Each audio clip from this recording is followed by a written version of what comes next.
Bienvenidos a Colombia, el país en que los narcos de los 80 y de los 90, personajes oscuros con los que los políticos no querían ser vistos, se transformaron en esto, en grandes empresarios, que tenían incluso acceso a los clubes sociales y que tenían unas relaciones con el poder infinito, hasta el punto de que invitaron a candidatos que llegaron a ser presidentes a sus reuniones sociales. Muchos de ellos incluso llegaron a ser miembros o invitados de las ceremonias de posesión de muchos en el poder. ¿Y saben qué? Todo esto se hizo a la luz del día, sin que nadie dijera nada. Porque estamos, ¿saben dónde? En Mafialand, o Mafialandia, como quieran decirlo, ¿sí? Allí donde el Estado y la mafia se encuentran de manera celestina en la medianoche. En este capítulo les voy a explicar cómo estos indeseables se transformaron de orugas en mariposas amarillas, de esas que abundan en Colombia y que también abundan en Mafialand.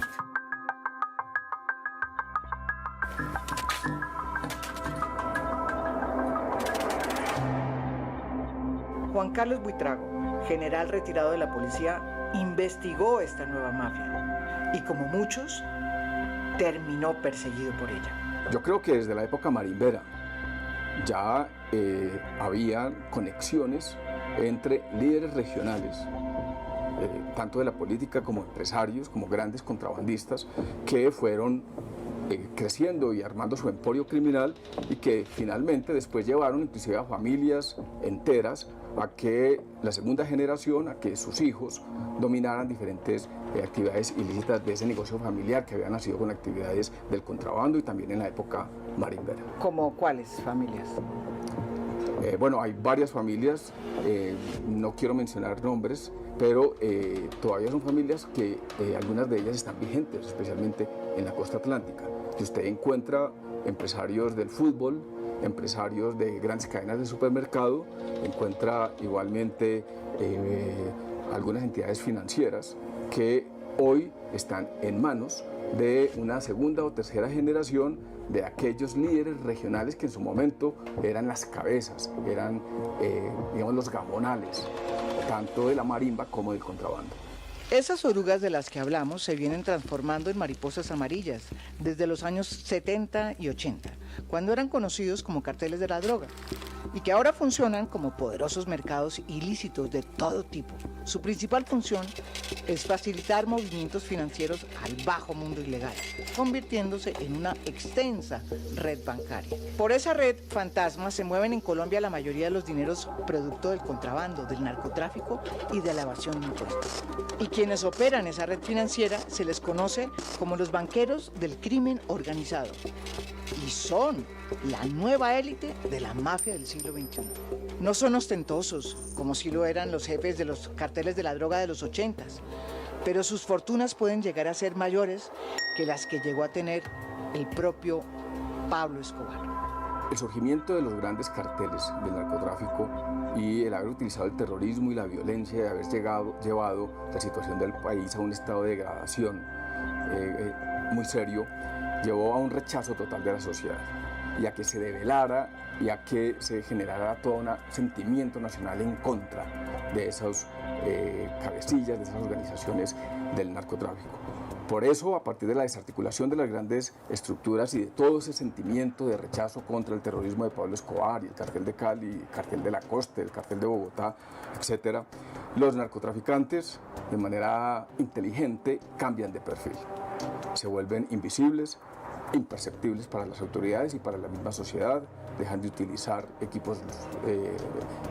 vehículos lujosos, de ser tan ostentosos y bajan de manera importante su perfil. Entonces, tener un bajo perfil se convirtió para ellos en la principal estrategia para construir un emporio criminal silencioso aquí y en la región y en otros lugares del mundo.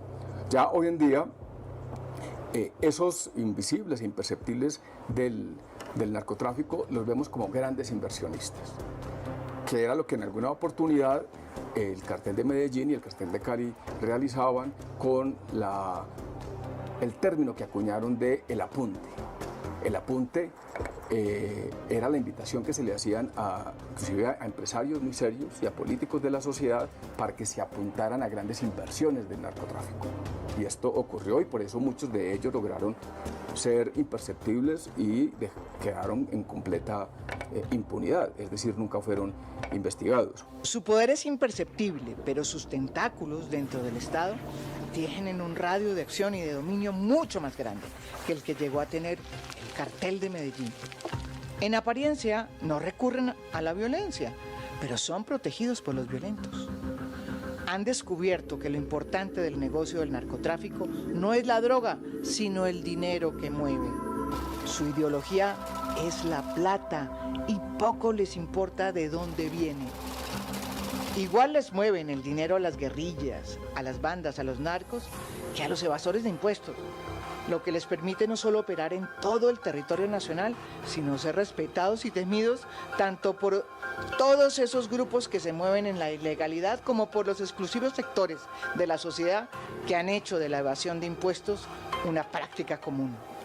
Se venden a sí mismos como empresarios exitosos y a los periodistas que les descubren relaciones con el crimen organizado pues les montan campañas de desprestigio o los amenazan con demandas que son presentadas por unos poderosos abogados a quienes se les pagan millonarias sumas para que defiendan su buen nombre. Tienen una relación estrecha con el narcotráfico, pero se cuidan de mantenerla oculta para que no los puedan señalar de narcotraficantes, acusación que les indigna en grave sumo. Esta nueva generación de criminales ha logrado lo que nunca pudieron los carteles de Medellín ni los carteles de Cali: ser socialmente aceptados por las élites en el poder, a pesar de que sobre sus fortunas haya más de una sombra de duda. Forman parte de sus clubes sociales. Sus hijos van a los colegios donde la élite política y económica educa a sus herederos y hacen aportes a todas las campañas políticas, de izquierda, derecha o de centro. Van a cócteles, son invitados especiales de los poderosos y algunos clasifican para ser invitados en las ceremonias de posesión presidencial. Se sienten tan a salvo de la justicia que muchos de ellos cuelgan en su Facebook y en su Instagram fotos con personajes de gran importancia política. Y los más precavidos pues se dan el lujo de suprimir su huella digital. Los narcotraficantes no son los protagonistas de la mafia de hoy, ha dicho Bonnie Kapler, la exfiscal de los Estados Unidos conocida como la fiscal de hierro, porque condenó al poderoso cartel del norte del Valle. Ella renunció a la posición de fiscal y pasó a ser defensora de narcotraficantes, desilusionada al ver que solo se capturaban a los narcos, pero no a los que movían su plata. Es más importante atacar el dinero que a los narcos, dijo Bonnie Kapler a Moisés Naim en una de sus entrevistas.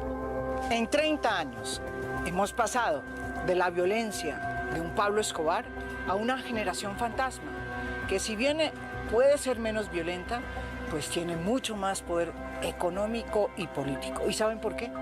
Porque se pasea por los pasillos del poder sin crear ninguna resistencia por parte de los poderosos. Su gran secreto es que ha aprendido a hacer lo siguiente: a tener un pie en la ilegalidad y otro en la legalidad. Y de esa forma, por la noche, bajo la penumbra, como dos celestinas se encuentran. Ese aparato impresionante de poder es la mafia de hoy. Son esas mariposas amarillas que fueron orugas, ¿sí? Y que hoy revolotean por todo el poder de Colombia. Y no obstante eso, pues ponen presidentes, gobernadores, alcaldes, magistrados, pero nadie los toca. ¿Quiénes son esos mafiosos que nadie conoce y que nadie considera mafiosos? En Mafialand los vamos a desenmascarar a todos ellos.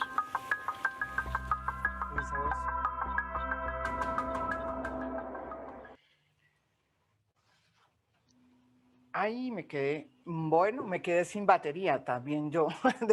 Bueno, bienvenidos a Semana en Vivo y bienvenidos también a este episodio porque esto es un trabajo muy extenso que vengo haciendo desde hace mucho tiempo y quiero presentar primero al panel porque el panel tiene mucho que ver con lo que plantea esta investigación.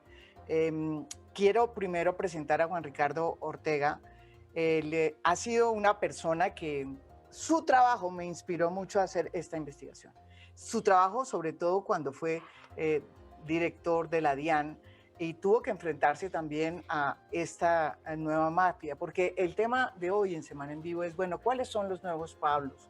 La nueva mafia, diríamos así, que realmente está en el país y que no se ve. Y bienvenido por eso, Juan Ricardo. Yo sé que usted es un hombre muy importante, siempre lo ha sido, ahora maneja nada menos ni nada más que la empresa de energía y yo sé que tiene muchas ocupaciones. Le agradezco que esté aquí. Bienvenido a Semana en Vivo.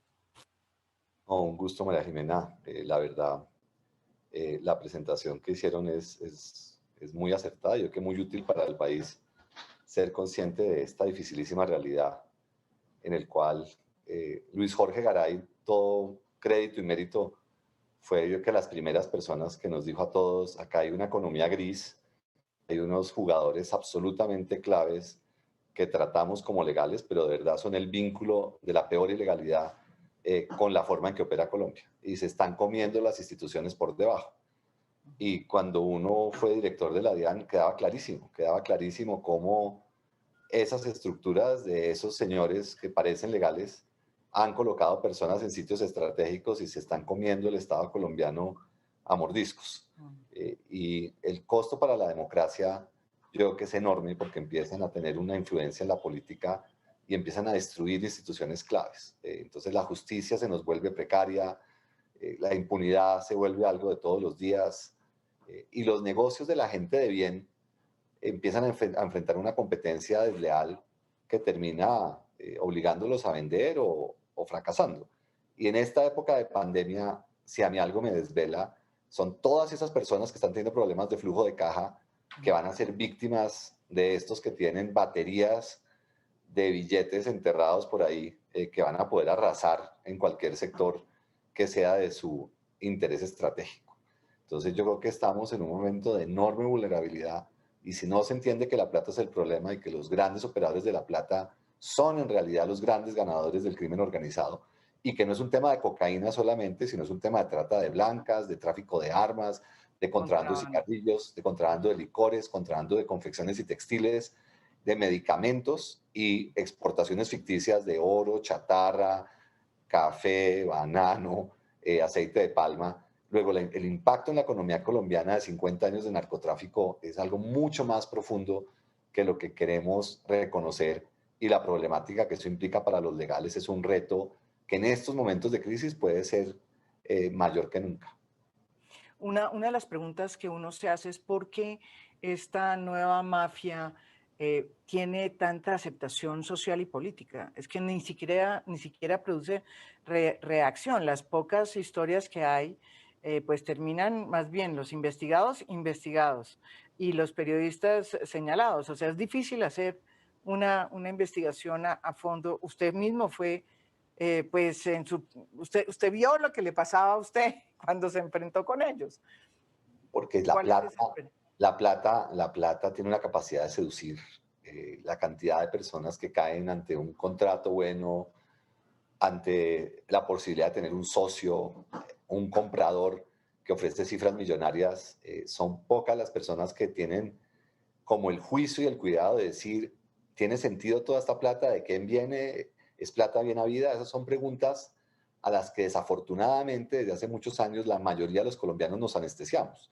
Y cuando digo nos, me incluyo porque la falta de conciencia de esto yo te diría que es el tema generalizado. Cuando en algún momento tocaba pagar la universidad de mi hermana en Holanda y era dificilísimo conseguir dinero porque teníamos el control de cambios y todo eso era un enredo, esas normas enredadas y esas trabas enormes con las que crecimos la mayoría de colombianos nos hizo pragmáticos, ¿no? Y había personajes de la vida nacional, que no lo voy a decir porque pues no quiero ofender a nadie, pero personajes que todos conocemos y que salían en medios Y uno decía, vaya donde ese señor y se le vende un cheque en dólares. Y yo fui con los pesitos para pagar la matrícula, le dimos los pesos al señor y nos dio un cheque de una sociedad en Alemania y con eso pagamos la universidad de mi hermana. Y para muchos colombianos, esa forma de operar se volvió común. Hay gente que le da unos cheques o le hace giros en el exterior y uno le da pesos en Colombia y no nos ponemos a preguntar de dónde vienen esos dólares, porque este señor da cheques de sociedades que no son de él. Y ni siquiera probablemente ellos se preguntaban, simplemente una forma de ganarse una comisión con una chequera que le daban un porcentaje de los cheques que colocaba y entregaba los pesos a cambio. Todo eso es lavado, todo eso es condenable, pero crecimos en un mundo donde eso era lo normal, como fue normal comprar en San Andresito por muchos años, ¿sí? Y yo creo que esa esquizofrenia de una economía formal con trabas, con todo tipo de formas sobre reguladas, donde todo es difícil, y un mundo donde todo es fácil y donde todo es normal. Y yo creo que nunca hemos sopesado el daño y los perjuicios que eso genera. Y la plata aceita todo, desafortunadamente. Bueno, eso es cierto. Cecilia, usted ha sido una de las personas que también ha trabajado mucho el tema de la cleptocracia, digamos, de todos esos tribus, digo yo, clanes políticos que vienen, como dice el propio general Buitrago, con digamos, cimentados en el contrabando y en la ilegalidad y que se van limpiando. Y llegan a ser importantísimos clanes políticos, con una importante, digamos, respaldo financiero, ya incluso lavado todo su imagen y a su vez con intereses políticos profundos y además exitosos que llegan pues a ser nacionales. ¿Usted qué opina de esta realidad y de esta nueva mafia que esperamos tratar de retratar en Mafia Land? Pues mire, María Jimena, usted no sabe el alivio que yo sentí cuando usted empezó a atacar tan duro el clan Char. Es que yo esa historia la conozco muy bien. Mi mejor amiga de niñez fue Adela Chalhub, la mamá de los Char, que murió muy joven. Y yo creo que Adela se debe revolver en la tumba porque era una mujer, primero era la rica. Yo conocí cuando empezó esa relación, ahí la rica era Adela. Su familia tenía una joyería y no tenían un peso. Ellos tenían una droguería que mucha gente decía que vendían droga robada, no me consta, pero eso se decía en la calle de las Vacas, y no tenían mucho dinero y yo vi cómo creció esto. Y lo que yo acabo de ver y lo que pasa con los Char es para mí evidente. Yo lo que veo es que estos poderes regionales, que son los que yo conozco, o por lo menos he visto, han logrado que el poder central, todo, el político, todo se arrodilla ante estos clanes. Pero mire dónde van los Char. Están a punto de poner presidente. ¿Sí? Es una cosa de un poder. Mire, yo escribo en el Heraldo y usted no sabe lo que yo siento cuando uno se mata porque vean lo que está pasando allá y se escriben columnas en que dicen, Char presidente, mire lo que ha hecho Char y esa vaina, todo el mundo, esa élite, los apoya. Es decir, y además el poder central sumiso allá arrodillado, ¿sí? ¿Se acuerda cuando todo el mundo iba allá, todos los miembros de los partidos iban a arrodillarse a apoyar a Elsa Noguera y a los candidatos de los Char para la gobernación y la alcaldía? Es decir, yo creo que este es un ejemplo de esta cosa. Yo no sé, yo lo único que sé es que es una mezcla explosiva.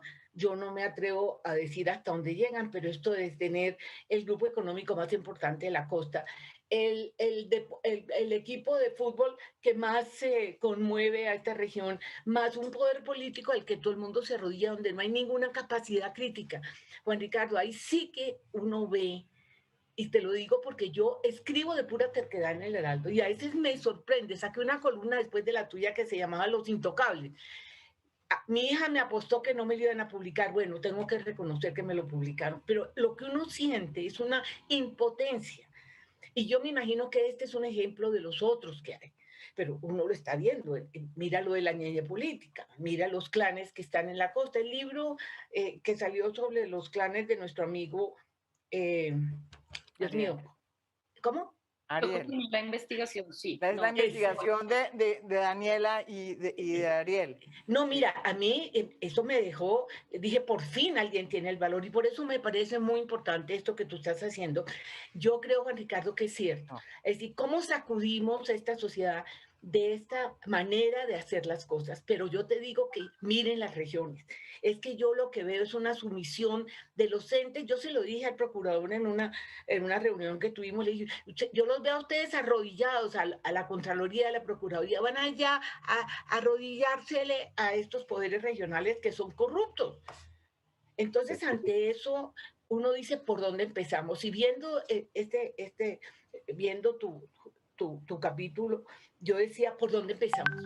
Es decir, ¿dónde empezamos a romper? Uno de ellos es esto, es denunciarlo para que empiece a haber conciencia. Pero yo siento que esto está tan permeada en la élite. Es que esto es una corrupción de una élite. Deberíamos llamarla así. Yo me pregunto, bueno, si yo no me atrevería a juzgar a los pobres con estos niveles de pobreza tan absurdos que tenemos, si caen ahí, pero lo que es imperdonable es que la élite encontró este camino, ¿sí? Tan fácil y ahí no hay ninguna crítica, o por lo menos uno no la siente. Yo creo que, yo insisto que hay que mirar a las regiones, me parece que allá están más identificados esos sectores que debían ser más evaluados, María Jimena. Me parece que por ahí podríamos empezar a mirar esto con otros ojos. Si Bueno, me también, permites, sí, claro, sí, Juan muy Ricardo. breve, mira, no tienes que ir a las regiones, o sea, en la DIAN el contrato de mantenimiento y construcción de todos los edificios era con ellos, los interventores eran los NURES, el contrato no lo terminaron, y el edificio de San Andrés no existe y está recibido a satisfacción por más de 6.000 millones de pesos. Y cuando se denunció, la funcionaria que lo recibió a satisfacción se suicidó. O sea, y la fiscalía a la fecha no hace nada. Yo creo que el tema de fondo es la justicia, Cecilia. Nuestro sistema judicial claudicó hace mucho rato, ¿no? Y cuando la gente puede decir, no, es que yo lo nombré, yo no sabía que me iba a salir así. Uno ve la hoja de vida del famoso fiscal anticorrupción a quien le pasaron todos estos procesos. Uno dice, ¿quién nombraría a ese señor en uno de los cargos más relevantes del país? O sea, la noción de saber quién es idóneo se diluyó. Y gente que nadie nombraría en su sano juicio, después dicen, ay, yo no sé por qué salió malo ese señor. Y no pasa nada. O sea, que uno pueda darse el lujo de nombrar mal gente que claramente no tenía las competencias ni la idoneidad, es una muestra de que la justicia se entregó hace mucho rato. Sí, Daniela, precisamente también tenemos a Daniela Gómez, que es investigadora de la Fundación Paz y Reconciliación, hizo con Ariel Ávila, quien está pronto por allá en un sitio, no sé qué, sin luz. Ustedes dos hicieron esta investigación sobre los clanes, por eso me pareció muy importante y pertinente, y los clanes como un hecho, digamos, de curioso en la política colombiana también, pues clanes familiares, en fin, ustedes han trabajado mucho en ese campo. ¿Qué diría usted sobre lo que está pasando en términos de, digamos, de la nueva mafia? ¿Quiénes son para ustedes en esa investigación la nueva mafia? Pues realmente no es tan nueva, incluso tú lo mencionas, María Jimena, en el capítulo. Vienen acumulando poder y de ahí saltan a acumular digamos, un poder burocrático y electoral a partir de esos recursos conseguidos mal habidos, y muchos vienen desde la época del contrabando y la marimba, estamos hablando de los 60. Incluso el Emporio Char se forma a finales de los 70, principios de los 80, ya empieza la cadena de supermercados olímpica. O sea, estamos hablando de 30 años de acumulación de recursos en los que realmente hay alianzas non santas y pues todo tipo de mecanismos. También a veces se señala solamente la élite local, pero realmente es que la élite nacional depende de la élite local y tiene unos mecanismos de delegación de poder en los que dicen, usted maneja su región y a cambio en presidenciales usted me vota a mí. Entonces son unos mecanismos de delegación de poder y se paga con contratos y partidas presupuestales, lo que todos sabemos. Y más allá de eso, coincido con Juan Ricardo respecto a la justicia, ¿no? Hay que ver la fiscalía, el Frisco, por ejemplo. Si uno mira, por ejemplo, qué ha pasado con los bienes de los paramilitares, es un absurdo, primero, que nadie haya sido condenado hasta el momento por no entregar bienes, a pesar de que solamente el 20% de los bienes de los paramilitares fueron entregados voluntariamente. El otro 80% fueron de oficio o por investigaciones judiciales y se demuestra que no los entregaron, que los tenían testaferros y aún así no se les condena. Entonces es como que nadie quiere seguir el dinero, que era una cosa que usted decía. Y en efecto ya dejamos a un lado los grandes capos de antes, Pablo Escobar, etcétera, que además es una cosa muy atípica, incluso teóricamente es muy atípico que alguien haga lobby violento. Lo natural y teóricamente está probado entre el crimen organizado y el gobierno es que no se peleen. Ellos hacen acuerdos porque ni al Estado le conviene, digamos, pelear contra el crimen organizado porque eso le aumenta incluso para su gobernabilidad, le aumenta las tasas de homicidio. Hay un estudio que probó que el año pasado el 36% de los homicidios en México se derivaron del asesinato de grandes capos. Entonces, ni les conviene a unos y a los otros tampoco les conviene, pues porque les hace ganar menos recursos. Y hoy en día no existen los grandes capos, esas cadenas de narcotráfico están muy descentralizadas y fraccionadas, pero los que sí están acumulando gran poder son esos que usted dice que son la sombra oculta, que nadie... Y por eso me pareció muy acertado que usted los llamara quién es el nuevo Pablo, porque realmente los nuevos Pablos son los que están detrás, no son los que están exportando droga. No, Usted exacto. compra un montón de servicios, usted compra la ruta, el pedazo de la ruta que le transporten de aquí a acá, le compra otro de aquí a acá, le paga al sicario para que mate al contrincante, etcétera, pero realmente quienes están acumulando todo el poder y los servicios son estos que están detrás, lavando la plata, sí, sobre todo en el lavado de dinero. Y Daniela, ¿y por qué precisamente no cogen a esos? O sea, porque cogen ahí, y Juan Ricardo, que se me fue, ojalá esté por ahí, Juan Ricardo dice en muchas oportunidades le he oído escuchar esta frase diciendo, es que a los narcotraficantes se les captura, ¿sí? Todos los días, pero a los que lavan la plata y a los que viven del negocio del contrabando y del narcotráfico y que hacen, y que mueven la plata, no les pasa nada. ¿Por qué, Daniela? Coincido también con Juan Ricardo, ahí hay que citar a Garay, ¿no? Nosotros a principios de los Luis 2000 Jorge, sí. ya tuvimos una reconfiguración cooptada del Estado. Es que si ustedes hacen el cruce, por ejemplo, de los partidos, la explosión de partidos políticos a principios de los 2000 y la entrada de los paramilitares, nosotros la reconstruimos, la historia de esos partidos, y te das cuenta que realmente el liberalismo y el conservadurismo se rompe es por la entrada de los paramilitares que permite comprar suficientes clientelas para conseguir los votos que les den representación jurídica a esos partidos nuevos. Entonces, realmente el bipartidismo no solamente lo rompe, claro, lo rompe la Constitución del 91 al permitir más partidos, pero no de facto lo hacen los paramilitares. Y ya tenemos una generación tras generación y unos mecanismos de adaptación. Entonces ya ves que hoy en día no lanza Kiko Gómez, pues está en la cárcel, pero lanza a su hija. Entonces Nora García de Burgos, digamos, otro de los clanes muy cuestionados de Córdoba, entonces ya no se lanza a ella, sino que lanza a su hijo. O lanza a David Barguil también, que es una cara limpia, que no tiene, pero hereda el capital político y el poder que ellos consiguieron de una forma pues que no fue legítima. Arlet Casado, o tenemos muchos ejemplos en todas las regiones del país, ¿no? Pues voy a decir otro, por ejemplo, y este gobierno es increíble que nadie se pregunte qué hace Lucena en el Ministerio del Deporte, ¿no? El que le puso una lápida a Lara, o qué hace una persona como Paola Holguín en el Centro Democrático, o otra cosa que no nos preguntamos, ¿qué hace el alemán que conducía un camión antes de entrar a las AUC, hoy en día lleno de tierras en el Urabá, con madereros, ¿no? Es correcto, no le ha pasado nada a sus tierras, eso es cierto, en esa zona del alemán. Y quiero presentar también a Daniel Rico, es que como hoy estuvo, la verdad es que Juan Ricardo tenía una junta, entonces me tocó primero entrevistar a Juan Ricardo, pero espero que vuelva, por ahí está, ya me dice que ya entra. Ahí está, ahí está Juan Ricardo, pero quería presentar a Daniel Rico. Y ya está Juan Ricardo otra vez porque quería volver a ese tema que dijo Juan Ricardo, no lo dijo acá, pero se lo he oído muchas veces. Daniel, usted que trabaja también en todo ese tema, ustedes conocen bien a Daniel Rico. Ese es un tema, cuando dice Juan Ricardo, me dice, mire, los narcotraficantes ahora los cogen siempre, ¿sí? Pero nadie coge Nadie, la justicia no está detrás de los que lavan el dinero del el crimen organizado. ¿Usted cree que ese es el problema grande que tenemos aquí en Colombia y por eso estos nuevos Pablos son esos? Porque los narcotraficantes ya no lo son, los narcotraficantes los cogen, como dice realmente Juan Ricardo, cada rato capturan a un narcotraficante, pero a los otros, a los de la sombra, a los que tienen poderes políticos y que son tan difíciles de descifrar y desenmascarar, no los cogen. ¿Por qué? ¿O está mal el diagnóstico, Daniel? No, pues, hola María Jimena, gracias ¿Cómo por le va? invitarme y un saludo a todos los panelistas. Yo creo que hay dos grandes victorias del crimen organizado en Colombia en los últimos 20 años. La primera es, yo lo pondría, es que el verdadero crimen organizado es el que no tiene que quebrar las leyes, que violentar las leyes, sino es aquel que modifica las leyes para poder actuar de manera criminal dentro de un marco legal.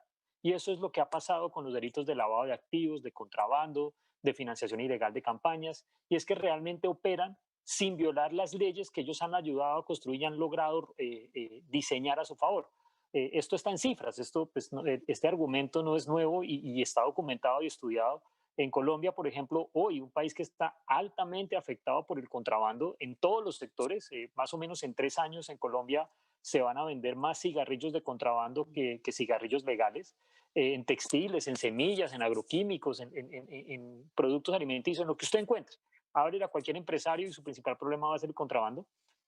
En todo Colombia solamente tenemos 7 personas condenadas y en una cárcel por contrabando. 7, no hay más. Si cogemos las cifras de narcotráfico, vamos a tener más o menos unas 40.000 personas condenadas por alguno de los eslabones del narcotráfico, desde raspachín hasta narco o lo que sea. Pero eso muestra como el sesgo de nuestro sistema penal, y es que al ocuparnos del narcotráfico o la hipernarcotización del sistema penal colombiano, pues no vemos otros delitos. Y ese ha sido uno de los grandes triunfos de la mafia en Colombia, y es lograr adaptarse a ese sistema donde opera con total y absoluta impunidad. En Colombia hay cosas que da mucha rabia, que, por ejemplo, otra cifra para que tengan pesadillas hoy es: de cada 600 investigaciones que se inician en la Fiscalía por lavado de activos, solamente una termina con condena y prisión para el responsable. Una de 600. Si eso no es un fracaso, ¿qué es un fracaso? Entonces, pues no tenemos una estructura institucional, no la hemos construido.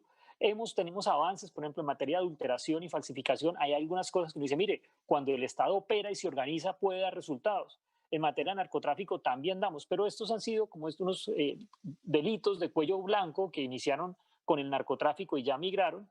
Y ahora es el segundo triunfo. Y lo segundo que yo veo es la capacidad de la mafia para hacernos que le tributemos. O sea, realmente en un espacio, como hemos hablado de la costa, pero esto también aplica para el Guaviare, esto aplica para Santander, esto aplica Está para lo del todos los Guaviare, departamentos. exacto, exacto. No, no hay que estigmatizar solo la costa. En el Guaviare, No, esto pasa en esa, y lo que hemos logrado es un mecanismo. Ellos han logrado que es hacerse el Estado en ese territorio y todos le tributemos. Yo vivo en un departamento donde yo le tributo a un clan mafioso, le pago impuestos para que ellos se lo roben, porque han sido elegidos durante 12 años consecutivos, y entonces, y ese es su modelo. Ahora, sí, el jefe de la familia, como decía Daniela, el jefe de la familia ya fue condenado, ya fue capturado, ya entró a la cárcel, ya volvió a salir, pero en todas las elecciones vuelve a poner a su hijo y al siguiente hijo y al siguiente hijo. estamos hablando ¿de quién estamos hablando?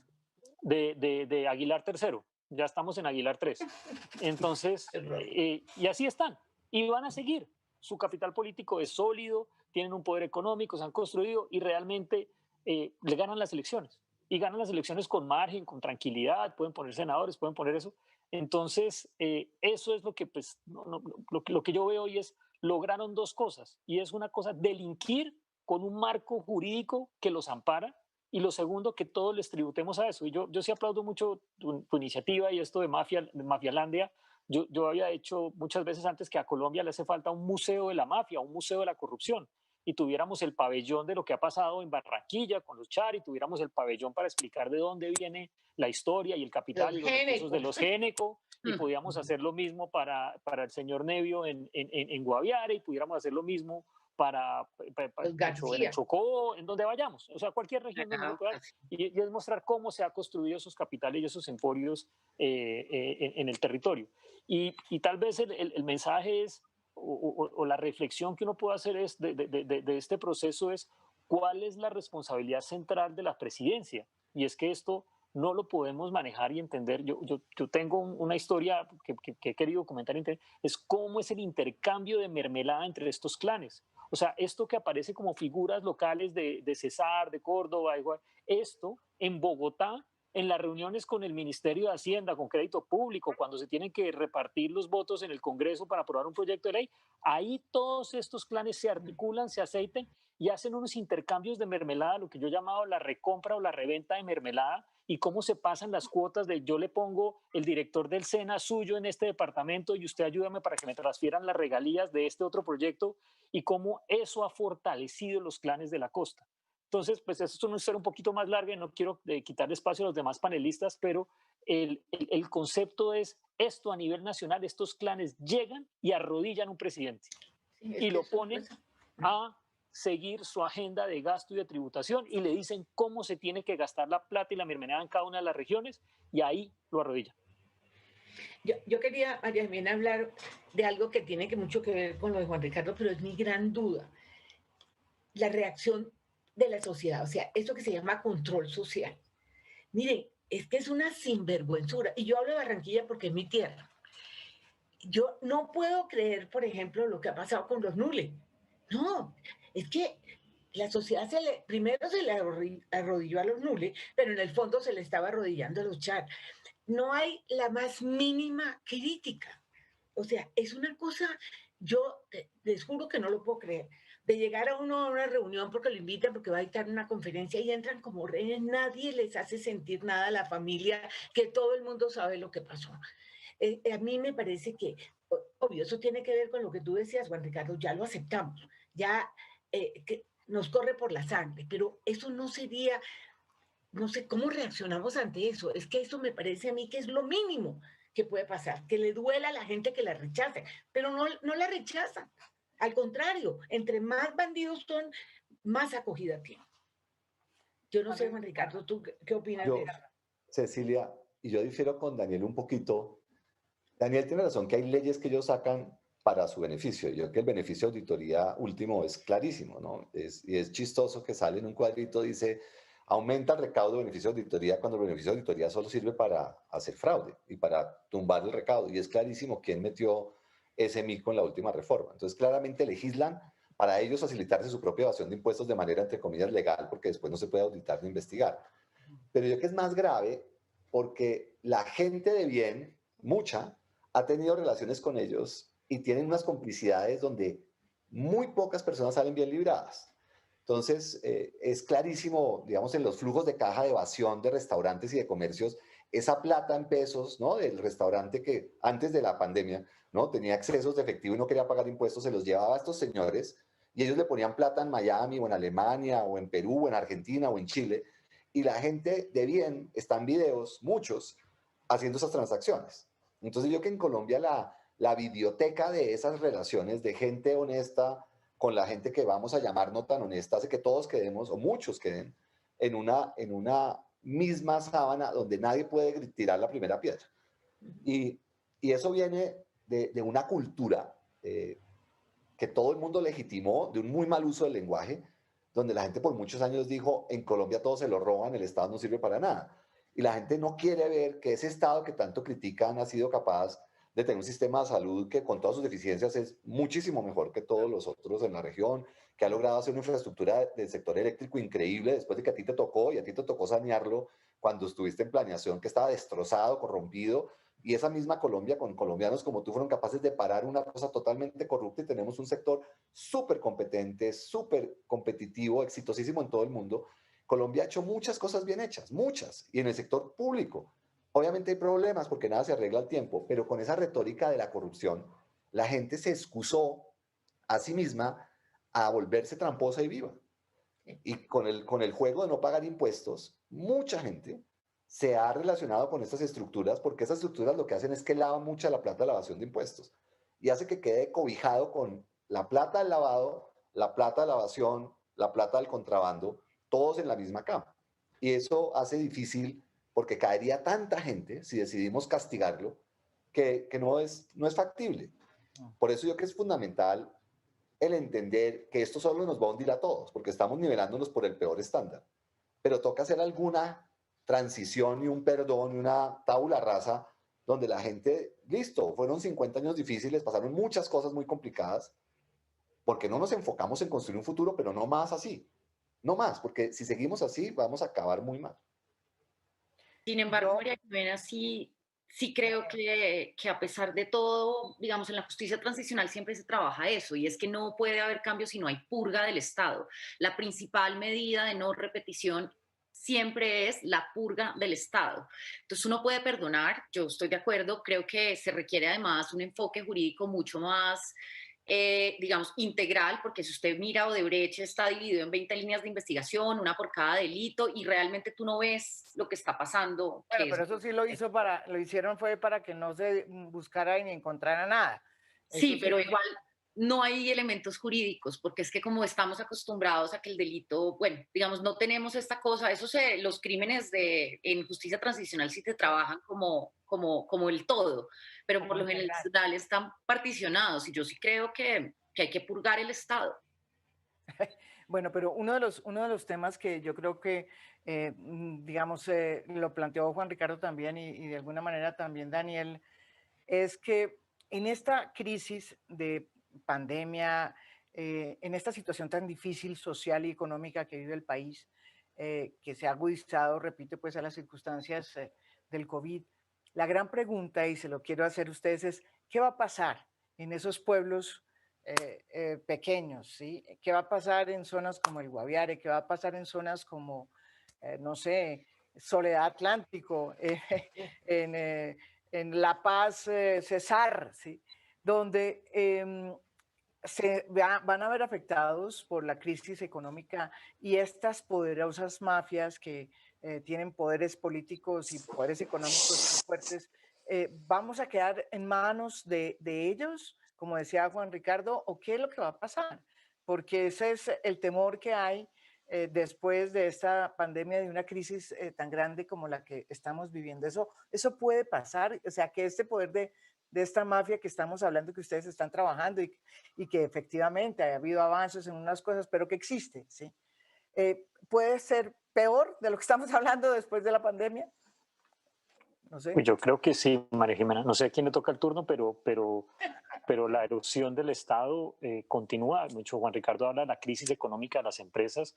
Yo veo la crisis económica de los medios de comunicación con mucha preocupación. Durante mucho tiempo, básicamente estos clanes lo que compraron fue impunidad con pauta publicitaria y con comprar acciones en los principales medios de comunicación, escrito, radial, con fletear periodistas, algo pues que ha sido evidente para que no salgan o distorsionar las noticias.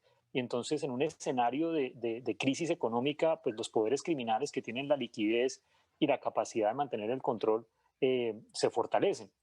Yo veo sobre todo que el gran desafío que tiene Colombia en los próximos 4 años en este ejercicio es que realmente las personas que quieren entrar a la política no pueden. O sea, esto han logrado cerrar los canales democráticos y es consiga usted un candidato que sobreviva a una elección transparente para ser gobernador en un departamento o en zonas de alta incidencia de la coca y es muy difícil porque su arsenal económico, político, mediático hace muy difícil con estas reglas de juego y con este terreno desnivelado que han logrado montar generar transformaciones de fondo en este proceso.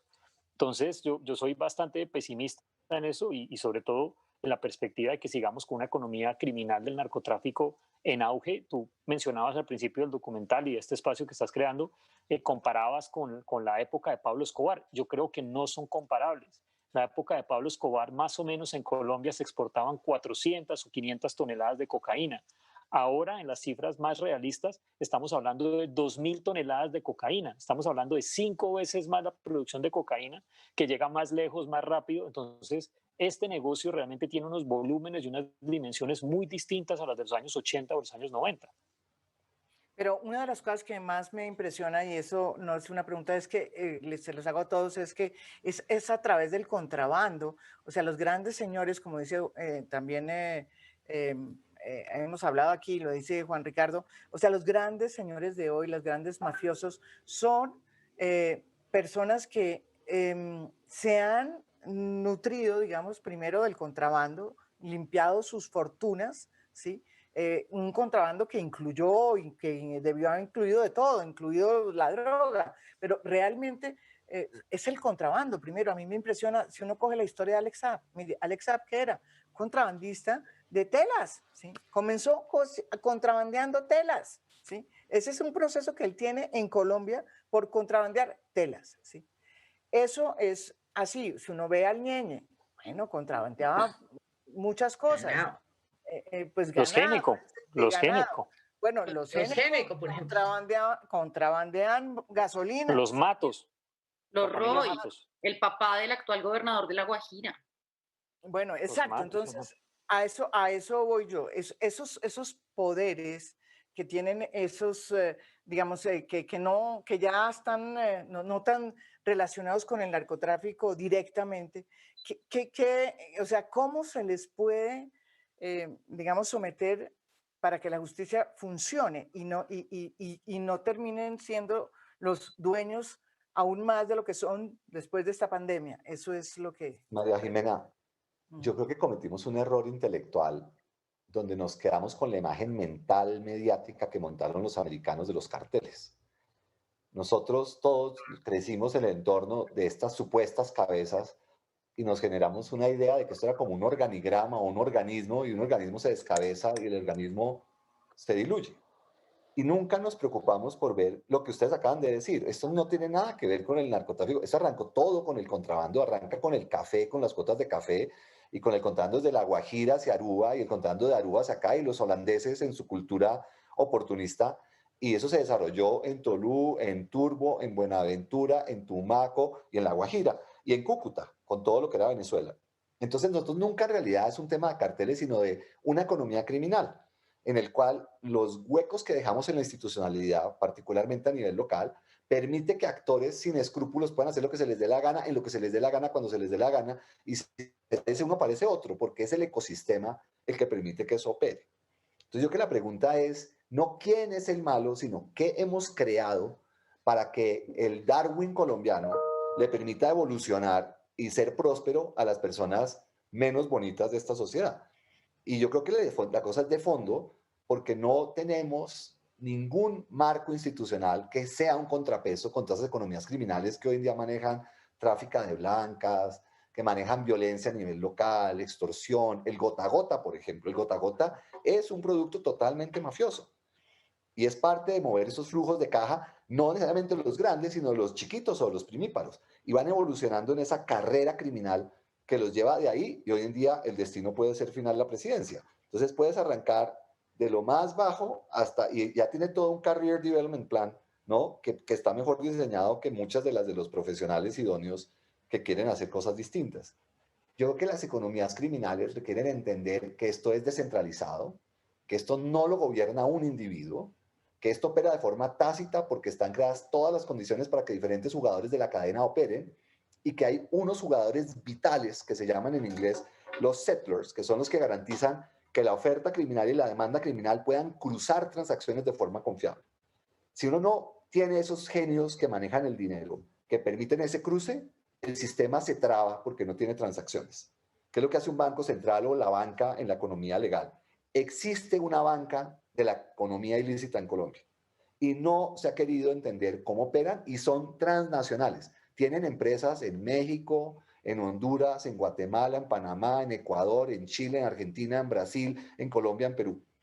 Y es esa capacidad de esas estructuras transnacionales de generar esa transacción de confianza, de pagarle a la demanda cuando la oferta vende o viceversa, es lo que permite que eso opere. Y es la discusión de fondo. Y opera para todos los crímenes, no para el narcotráfico. Es un tema mucho más complejo el que estamos enfrentando y requiere una aproximación muy distinta, donde un policía no va a ser el que va a investigar esto, requiere investigadores de alto nivel profesionales con el respaldo y con la voluntad institucional y los jueces que quieran ponerle fin. Y eso no va a pasar cuando puede caer todo el país. Se requiere alguna cosa transicional y que en transacción permitan crear esas estructuras para que los nuevos que quieran seguir en ese mundo no tengan la opción de poder hacerlo. Pero se requiere una voluntad que hoy desafortunadamente no existe porque no tienen susto de nada. Yo, sin embargo, creo que difiere un poco de Juan Ricardo en una cosa, y es el crimen organizado también llega donde hay mucha institucionalidad. justamente por la forma en que se relaciona el crimen organizado y la institucionalidad. O sea, las mafias más grandes también están en Nueva York, ¿no? Las tenemos, o sea, de ahí nacen realmente Italia, claro, y en un principio vienen pues de las plantaciones de naranja y demás en Italia, en lugares donde no habían muchas instituciones, pero hoy en día ya está muy debatido justamente por lo que hablamos, porque la relación entre mafia y Estado es mucho más orgánica de lo que se Claro. cree. Nos venden la lucha contra el narcotráfico y contra las drogas, pero realmente es mucho más retórico que real. ¿No? Y por eso es que tú dices, cogen los narcotráficos, pero realmente no van detrás de la cadena. Y yo creo que en el fondo es una lucha perdida, ¿no? Hasta que no se regule el mercado, los mercados ilegales, tú no vas a poder tener, digamos, sacarlos de la ilegalidad, porque siempre hay mecanismos de adaptación, todos tienen mecanismos de adaptación, todos se reinventan. Y al final, desde que haya demanda, pues hay oferta también. Entonces tú es muy complicado pensar que mayor institucionalidad o la lucha, aumentar la lucha contra las drogas o contra el lavado de activos va a disminuir, por ejemplo, la demanda o la oferta en sí misma. Siempre habrán adaptaciones de los actores para poder suplir esas demandas que tiene el mercado de todo, de Lo criminales. que dices a nivel global, Claro. de acuerdo, pero si tú miras, el gran productor de cocaína en la época que la cocaína era legal era Indonesia. Toda la cocaína de Europa, o sea, Freud no consumía cocaína colombiana, era de Indonesia.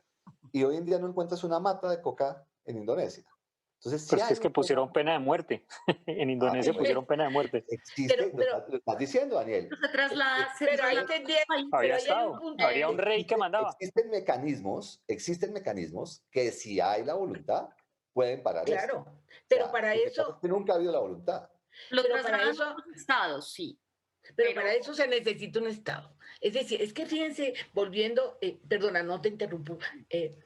No, sí, mira, ya no, perdón. pensando en la pregunta de María Jimena, que las respuestas son catastróficas porque lo que uno ve, pero pensando en que si esto se va a empeorar o no, yo siento que aquí hay un problema adicional porque en este momento, ¿qué tipo de Estado tenemos? Es decir, aquí se ha cooptado totalmente los pesos y contrapesos, no solamente porque son la misma llave del gobierno, sino por la ineptitud. No sé si es que además es que eso les funciona. Tenemos una cantidad de gente realmente que nunca debe haber llegado a esas posiciones, como pasa con la Fiscalía, como pasa con la Contraloría, como pasa con los derechos humanos. El mismo ministro de Medio Ambiente ahora es del clan este de Córdoba y tiene un prontuario de este tamaño y no pasa nada.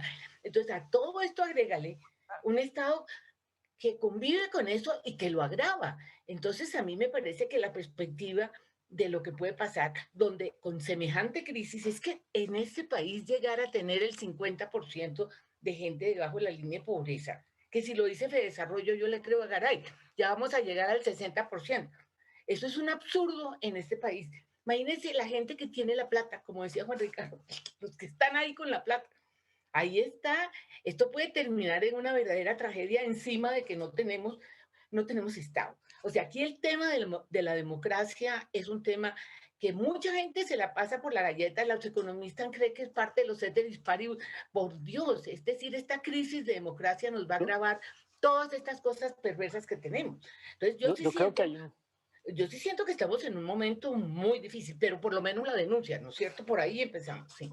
Daniel. yo creo, yo de acuerdo con Cecilia, y yo creo que en este país los economistas que han liderado las transformaciones económicas de este país y productivas, creo que tienen una gran deuda con entender la Sí. dinámica de mafias y de crimen organizado en Colombia. De alguna manera, la organización económica de Colombia es como si este fuera Suiza o fuera, Sí. y son Estoy medidas que son Totalmente de totalmente propositivas de acuerdo. y son acuerdo. importantes. Toda la Muy pocos normatividad hacen basada, eso. Sí, exacto. Sí, el ejercicio, toda la normatividad para construir las zonas francas es como si aquí no hubiera contrabando, no hubiera sí. narcotráfico, no hubiera mafias capaces de crear zonas francas, de volverse usuarios safraneros. Eso es un mecanismo económico importante, interesante, puede, mucho, con todos los debates que puedan hacerse sobre regresividad o progresividad económica, pero lo que sí tenemos claro es que la mafia ha sacado provecho de ese sistema y entendió cómo meterse en ese proceso. Las cuentas de nosotros es que 2 de cada 3 contenedores de cigarrillos que entran al país entran por el mecanismo de zonas primarias, no entran por la noche en una trocha escondiéndose, no, utilizan los puertos, los camiones, los contenedores y así funciona. Otra normativa, todo el sistema de regímenes especiales aduaneros de San Andrés, de La Guajira, lo que han hecho es empobrecer esos territorios y se mantiene. Y vaya usted y trate de cambiar algo de esos derechos adquiridos de la mafia en estos territorios. Entonces, uno ve normas que salen, yo por ejemplo estoy muy preocupado por la normativa que quieren hacer de permitir de zonas francas el comercio electrónico al detalle en Colombia. O sea, eso va a inundar de producto ilegal el país y como que no hay una lectura, y se toman medidas. Por ejemplo, hay muchos debates en que uno dice, pero es que no entienden que cuando usted prohíbe esto, lo que hace es que le aumenta El al valor. ilegal, cuando restringe la oferta legal, lo que está haciendo es ampliarle. Entonces al empresario legal le ponen, por ejemplo, licores, que es lo que he venido estudiando en los últimos años. Si usted pone ley seca, si solo le deja comprar una botella de trago en el supermercado, si no le permite, pues lo que va a hacer el señor es irse a WhatsApp, irse a Instagram, irse a muchas cosas a comprar el trago y que se lo lleven a domicilio, y ahí es donde está el contrabando, la adulteración. Entonces, como que no hay una conciencia de cómo se toman decisiones económicas y los efectos. Y por último, hay un tema que podríamos hacer un programa sobre eso, el tema de pensiones en Colombia y lavado de activos. Ese es un tema que es nefasto, y cómo ha permitido y facilitado el lavado de activos a gran escala y gran volumen, porque creamos un sistema pensional privado, pero no le pusimos controles antimafia. O sea, es como que en este país eso no existe. Bueno, ya como se nos está acabando, a mí me pareció interesante la propuesta, o sea, ¿qué es lo que vamos a hacer en el futuro? Porque para no salir tan deprimidos, digámoslo, de este programa, yo diría que la pregunta que quisiera hacer es, bueno, ¿cómo Juan Ricardo, que no sé si está ahí, planteó que la única manera es hacer como un borrón y cuenta nueva? Es decir, como una especie de amnistía generalizada, como dice Daniela, de que el Estado y la sociedad pues se sinceren, ¿no es verdad?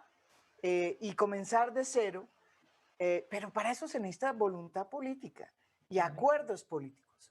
¿Eso lo tenemos en este momento? ¿Estamos en capacidad de hacerlo? Si ni siquiera esto es un tema que se esté planteando con la profundidad que se debería plantear.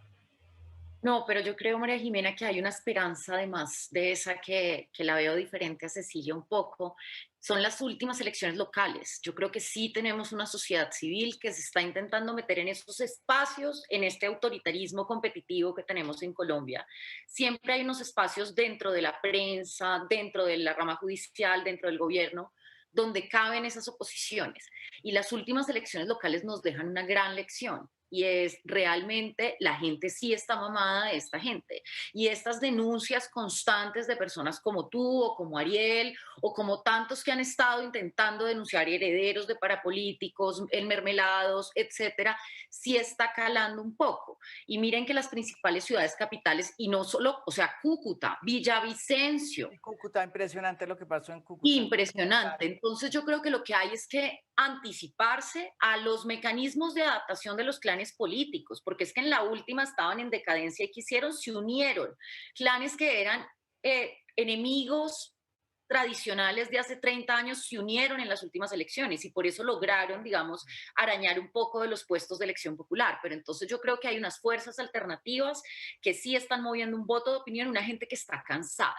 Pero más allá de eso, yo creo que la solución sí está en la sociedad civil. Y en el Estado no me parece mal lo que dice Juan Ricardo. Realmente sí hay que hacer un borrón y cuenta nueva, pero con la condición de que esas personas que estaban en el poder salgan del poder y que se les perdone, está bien, pero que salgan del poder. Que vayan. Y no hay mecanismos que no vuelvan, que miren y se dediquen a otras cosas, etcétera. No va a pasar claramente. Por eso creo más en la sociedad civil que en lo que pueda pasar de arriba abajo. Yo quisiera agregar a lo que dice Daniel algo que me parece muy interesante. Mire lo que está pasando con la pandemia. Mientras el presidente Duque va para abajo, con toda razón, mire lo que le está pasando a los alcaldes.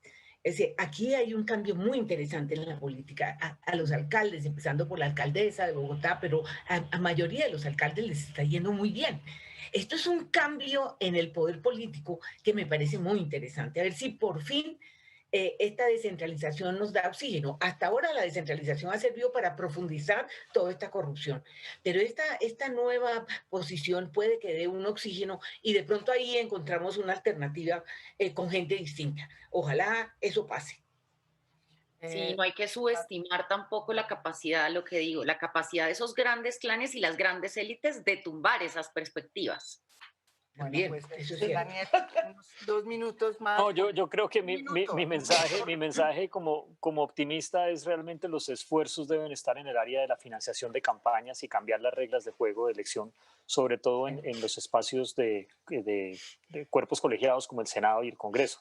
Ese es realmente el almendrón del asunto y es cuando uno cambia esas relaciones de poder local, nacional, puede tener como alguna expectativa de cambio, porque mientras sigamos teniendo un sistema de envían votos por presupuesto con el presidente, Ahí pues está. realmente ahí está concentrado el poder y yo insisto mucho, esa capacidad de estos clanes de organizarse y engranarse para definirle a un presidente su agenda, sus prioridades, sus presupuestos, es realmente lo que nos tiene a mí. ¿Y eso por qué se paga? Con el narcotráfico. Yo realmente el tema de la recompra y la reventa de mermelada creo que es algo que no hemos logrado entender lo suficiente, pero cómo el narcotráfico le da liquidez a estos clanes criminales que les permiten a otros clanes comprarle las mermeladas Claro. que el gobierno les ofrece. Entonces, esto es un tema, esto es un engranaje y yo pondría, si poniendo en la carta al niño Dios y los buenos deseos para el 2022, es que tuviéramos una ley de financiación de campañas al Senado donde no pudiera haber efectivo, donde todo se tuviera que hacer por el sistema financiero, donde las campañas se manejaran con fiducias, como funcionan en otros países y están organizados. Pero mientras pueda haber un sistema mixto de financiación pública, de financiación privada, pues los candidatos que están fuera y de estos clanes, pues van a tener siempre la cancha cuesta arriba y no se va a poder generar esa transformación Esa teoría necesaria. pero esa teoría porque como estamos todos juntados, es mejor comenzar desde cero. ¿Qué le parece la que dijo Juan Ricardo? Pero no se me ocurre institucionalmente cómo es. Yo creo que sí hay diferentes niveles mucho en los partidos políticos, en cargos de elección, las superintendencias, hay un proceso, pero pues a mí realmente los mecanismos o los líderes que proponen como borrón y cuenta nueva me suenan mucho como a Hugo Chávez y eso me da mucho susto. Yo creo que hay una construcción social importante, yo creo que Colombia tiene una institucionalidad fuerte en algunas cosas y sobre eso es necesario seguir construyendo.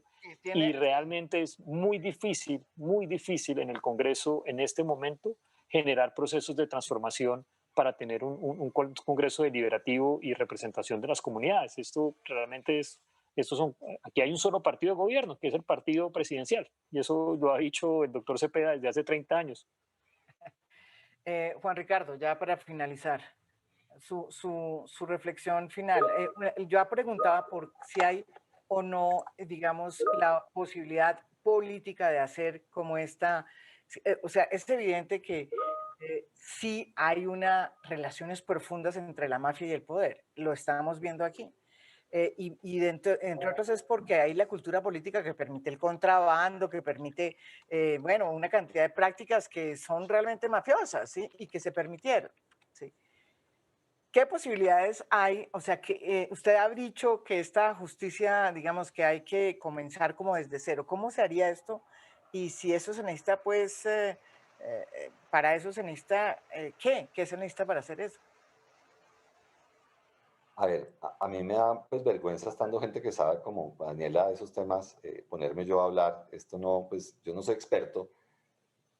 Yo veo en la historia de la humanidad eventos de transformación y yo creo que el más importante para mí es la Revolución Gloriosa de Inglaterra en 1689. ¿Sí? Era un despelote, o sea, era tan terrible que Hobbes escribió el Leviatán, ¿no? De los horrores que estaban viviendo en la guerra. Y esto es una gente matándose por las cosas más ridículas en todas las discusiones, no si la Virgen ascendió virgen o no ascendió, si tenía cuerpo, no tenía cuerpo, si hay Trinidad, no hay Trinidad. Esas cosas eran razón suficiente para que antes se matara, porque era pertenecer o no pertenecer a una de las tribus. Y de manera muy inteligente, gente mucho más práctica dice, olvidémonos de eso, perdonemos todo a todos, inclusive los católicos con todas sus culpas y sus pecados, también practiquen su religión, pero no lo hagan en público. Y se enfocan en decir cómo mejoramos las condiciones materiales de la gente y cómo garantizamos que se cumplan las obligaciones. Dos cosas muy básicas, ¿no? Y crean las primeras organizaciones que no son capturadas, ¿no? Que son, y son muy poquitas, son Her Majesty Customs and Revenue, que es impuestos y aduanas, The Navy, la Armada para poderse defender, y Treasury para poder repartir. Nada más, o sea, todo lo demás lo dejaron el Banco de Inglaterra y tenían la bendición de una tradición jurídica muy sólida desde la época romana, de un sistema adversarial que no controlaba ninguna de las partes. Con eso nace después la Revolución Industrial. La Revolución Industrial no fue la que generó Inglaterra. Fue el marco institucional y la seguridad que permitieron que la gente se dedicara a hacer cosas útiles en vez de matarse, intimidarse y joderse la vida. Nosotros estamos en un momento, en mi opinión, en algunas dimensiones parecidos. Muchos de esos señorones que han hecho tanta cosa que no se puede mostrar en público, todos están en época de buen retiro. Y a la gente le gusta dejar una buena herencia de buen nombre. Que en un futuro digan, no, estos fueron los creadores de la Gran Colombia, la verdadera Gran Colombia, la Colombia donde la gente vive sin susto, sin intimidación, sin violencia, donde la gente puede ganarse su pan por su mérito. Perfectamente se puede hacer esa negociación. Y los Estados Unidos puede ser un vehículo de esa transacción donde tienen la información para poder presionarlos o pueden perdonarlos y permitir que el país arranque, porque en últimas esto no sería lo que es si no es por culpa de la demanda. Y yo que viendo lo que acaban de hacer con los opioides, a mí me sorprende que en Colombia no veamos que los americanos mataron 700.000 personas con sobredosis de droga y dicen que esa droga sí es legal y no pasa nada. Y los señores que mataron a la gente, que hicieron estrategias comerciales para que la gente se intoxicara con esos benditos opioides, pagaron 8.000 millones de dólares de los 16.000 que se ganaron. Yo creo que si los americanos son así de pragmáticos, ¿por qué nosotros nos vamos a flagelar el resto de la vida y busquemos que los americanos ayuden a una transacción y permitir que la gente buena, que Colombia tiene mucha gente muy competente, le permitan crear las instituciones estratégicas, que en mi opinión es el Consejo Superior de la Cultura, la Fiscalía, la Policía, la DIAN, ¿sí? Acabar otras que yo creo que no sirven para nada y enfocarse en lo fundamental y no darnos tanto palo. Bueno. Pero hay que empezar porque se reconozca que lo que se ha hecho es mal, está mal, pero es que aquí se ha endiosado simplemente en aras del dinero. Aquí hay una gente intocable, esos sí son los intocables, María Jimena. Es que, ¿cómo hacemos para que esa gente sienta que lo hizo mal? Es que ni siquiera hay esa conciencia. Pues sí, eso es lo que sí. Bueno, es que en Estados Unidos había más justicia, aquí ese es el problema. Yo creo En Estados que Unidos que iba a haber justicia, o sea, el Capone se necesitamos murió una en la primavera casa árabe de Miami a colombiana. todo taco. necesitamos una que... No, las revoluciones no resuelven nada. O sea, la Revolución Francesa no resolvió el problema. O sea, las revoluciones son mucho mejores las reformas. Necesitamos unas reformas muy La profundas. primavera árabe, no. No, o sea, no hizo nada. Hay un economista... Unos problemas No, por mayores. eso, yo quiero decir, a mí me da mucho susto esas revoluciones. Hay un académico con el que yo trabajo mucho, Jorge Gallego, que plantea una tesis y Gallego estudia como la migración sirio-libanesa a Colombia y la reproducción de las formas culturales y políticas árabes en territorio colombiano. Entonces dice, estos clanes que vienen de familias tradicionales reproducen la política igual como funcionan en los países de donde venían.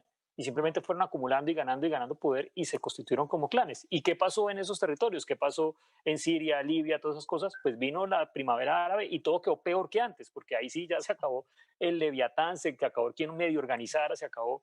Entonces, pues imaginarse estos territorios sin un poder político como el que está ahorita, sino otros, pues realmente van a emerger muchos otros canales. Entonces, yo respaldo mucho el tema aquí tenemos que ver es el proceso electoral. ¿Cómo hacemos para sacar el dinero como una variable de éxito?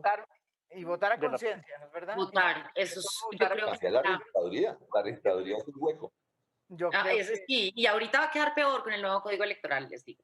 Ese es el otro tema que tenemos, pero yo les agradezco esta aproximación a este tema tan complejo que no se toca con profundidad, que queda como en el aire y que tiene que ver en el fondo con la necesidad de fortalecer las instituciones, porque si no, pues terminamos en manos de esta nueva mafia, que son los nuevos Pablos y que no son como los Pablo Escobar. Al fin y al cabo, Pablo Escobar era una figura muy difícil que no se va a volver a repetir. En esas épocas ya pasamos, ya salimos de eso. Entre otros, por lo que decía Daniel, la violencia no es la misma, pero además es mejor el negocio. Ahora es más exitoso el negocio y da más plata. Pero en fin, les agradezco porque este es el comienzo de una serie, de una investigación que trata de buscar precisamente ponerle la cara a lo que está pasando para ver si podemos crear una conciencia y entender que esto es mucho más complicado de unos simples clanes que están ahí y que tienen unas prácticas non santas. Muchísimas gracias a Juan Ricardo, muchísimas gracias a Daniel y a Cecilia. Y les agradezco de verdad y esperen el segundo capítulo de Mafia Land. A ti, María Jimena, muchas gracias y muchos Muchas éxitos en esta gracias. etapa. A ti y a todo tu equipo, a Karen, a todos, porque ese es un trabajo en equipo que ha sido muy importante. Quiero agradecerles a todos, mi equipo, porque esto es un equipo, hicimos un equipo. Karen, obviamente es muy importante, pero sobre todo Eduardo Contreras, que es la persona que maneja el tema de los videos en Semana. Él es también coequipero en este trabajo, porque realmente ha sido muy importante su aporte. Hemos trabajado... Una sugerencia, María Jimena. Sí. Invite a los economistas estrellas, ¿o no, Juan Ricardo? Y cuénteles este cuento.